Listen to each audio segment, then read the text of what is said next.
Donald Trump কিন্তু আসার পরবর্তীতে কিন্তু গণহারে ইউএস এর ভিসাগুলো রিজেক্ট হচ্ছে। কেন হচ্ছে, কি আসবে বিষয়ে, এটা কবে নাগাদ বন্ধ হবে, বা সেক্ষেত্রে করণীয়টা কি, বা আপনি কি পদক্ষেপ নেবেন বা কি করবেন, সেই রিলেটেড মূলত আজকের আলোচনা। দেখতেই পাচ্ছেন আমাদের কিন্তু বেশ কয়েক বা অনেকগুলো ফাইল রয়েছে, যে সেক্ষেত্রে আমরা করণীয় কি কি করলাম বা আপনারা কি করলাম।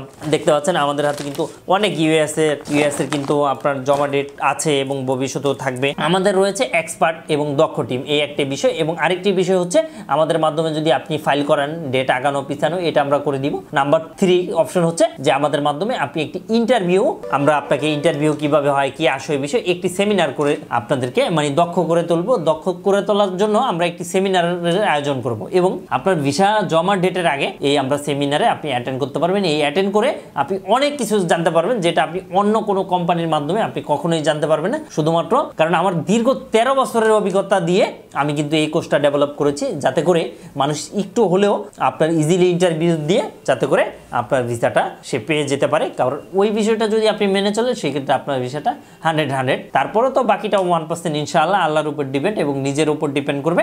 সেক্ষেত্রে কিন্তু ভিসাটা অনেক আপনি সম্ভাবনাটা বেড়ে যাবে। কারণ আপনি দক্ষ একজন পিপলের কাছ থেকে আপনি দেখবেন সবকিছু বা সবকিছুতেই দক্ষ ম্যান দরকার, অর্থাৎ এক্সপার্ট লোকে কিন্তু আপনাকে বিজয় এনে দিতে পারবে। সেক্ষেত্রে অবশ্যই আমি বলবো চারোদিকে ঘোরাফেরা না করে আপনি অবশ্যই দক্ষ, যে কোনো আমাদের কাছ থেকে করাতে হবে এমন না, দক্ষ লোক থেকে অবশ্যই করাবেন, অর্থাৎ এক্সপার্ট টিমের মাধ্যমে আপনি আপনার কাজটা করে ফেলবেন। এটাই আমি বলবো এবং আপনাদেরকে রিকোয়েস্ট করবো। কারণ অনেকে কমে পাচ্ছে, অনেকে একদম সস্তায় পেয়ে যার তার কাছে দিয়ে দেয় ফাইলগুলো। তো যার তার কাছে ফাইলগুলো যদি দিয়ে দেন, সেক্ষেত্রে কিন্তু যদি রিফিউজ খেয়ে যায়, সেক্ষেত্রে কিন্তু করানোটা আবার একটা অনেক কষ্টকর বিষয়। সেক্ষেত্রে অবশ্যই আগে আমাদের সাথে যোগাযোগ করবেন এবং আমাদের রেশিও কিন্তু অনেক ভালো। তো যাই হোক না কেন, এতক্ষণ ধরে যারা আমাকে দেখছেন, থ্যাংক ইউ সো মাচ। এবং অবশ্যই আপনারা একটু ধৈর্য সহকারে অবশ্যই এই ফুল ভিডিওটা দেখলে আপনি আশা করি বুঝে যাবেন। এর বাইরেও ইউএসএ কেন গণহারে কি হচ্ছে, কি আসে বিষয়ে, ইন্টারভিউ ডেট আমরা একজনকে ডেকে আনবো ইনশাআল্লাহ, যারা এই কয়েকদিনের মাধ্যমে ইন্টারভিউ দিয়েছে, তাদের কি প্রবলেম, কি আসে বিষয়, সেই বিষয়টাও আমি আপনাদেরকে তুলে ধরবো। এই হচ্ছে বিষয় আজকের আলোচনা।